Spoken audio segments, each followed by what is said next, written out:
Let's take a test. See how many of you can recognize any of these companies. Apple, Walmart, Levi Strauss. Feeling confident? How about now? UnSung Corp, Maersk, YKK. What about ABB, Applied Materials, Rio Tinto? Ever heard of these before? While vast majority of you recognize the first row, I'm sure many, if not most of you, struggle to identify at least one thing companies in the third row make.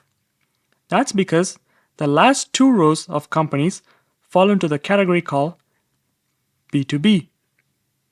B2B stands for business to business, that is, business that caters to other businesses.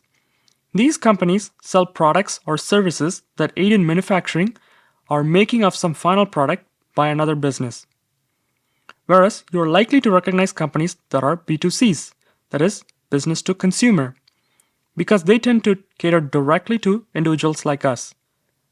I assure you, every one of the companies that you saw before are giants in their own niche and are an unsung heroes behind our quality of life.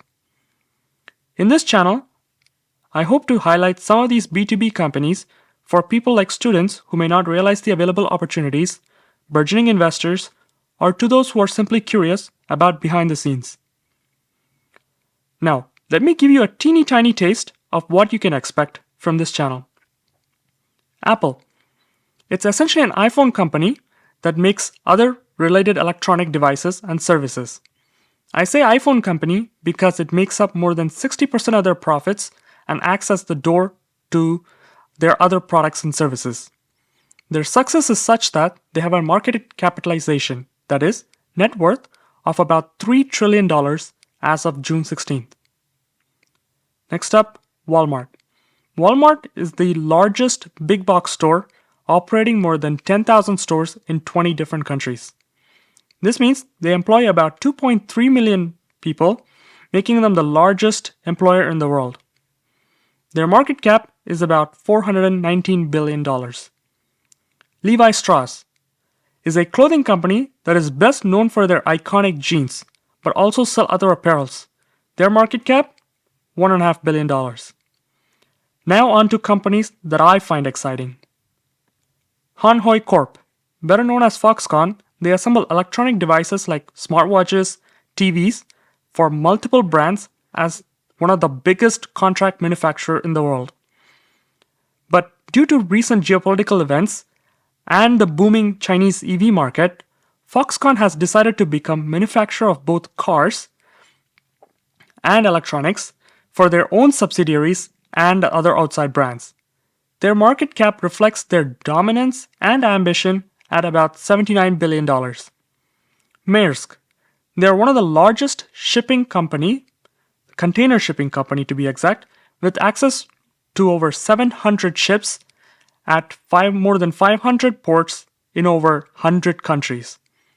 Their 2M agreement with Mediterranean Shipping Company allows them to dominate the global shipping industry until at least 2025, when the agreement expires. So if you bought any imported item, like the Chinese-made iPhones, there is a very high chance it was on Maersk's ship at some point. Their size is reflected on their market cap, which is about $204 billion. YKK is an abbreviation for Yoshida Manufacturing Corporation. I'm going to stick with just the abbreviation as I have no intention to butcher Japanese. YKK sells fastening devices like buttons, but they are more known for their zippers, where they dominate.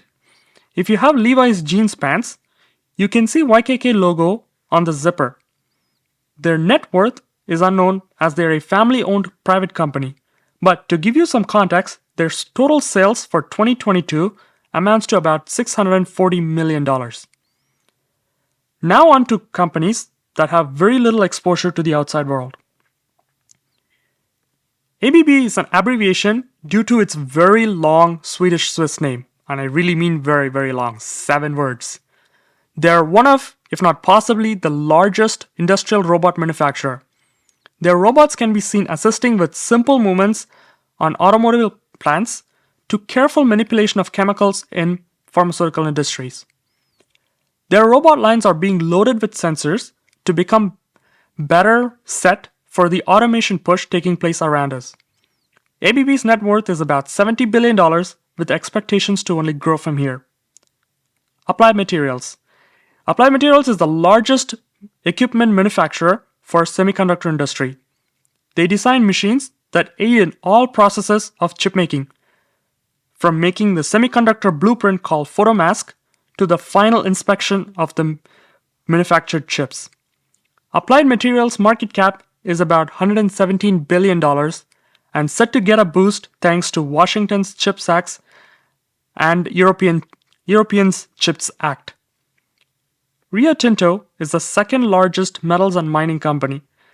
They are within the top 3 miners of bauxite, iron ore, diamonds, and many other raw materials. They're also the 7th largest gold miners in the world. Rio Tinto's market cap is at $84 billion. If you found this video useful and you're curious to learn more about companies that act behind the scenes, their history, the industry they play in, and the products they make, stay tuned to UnSung Corp, and I hope you join me in this wonderful journey. See you in the next video.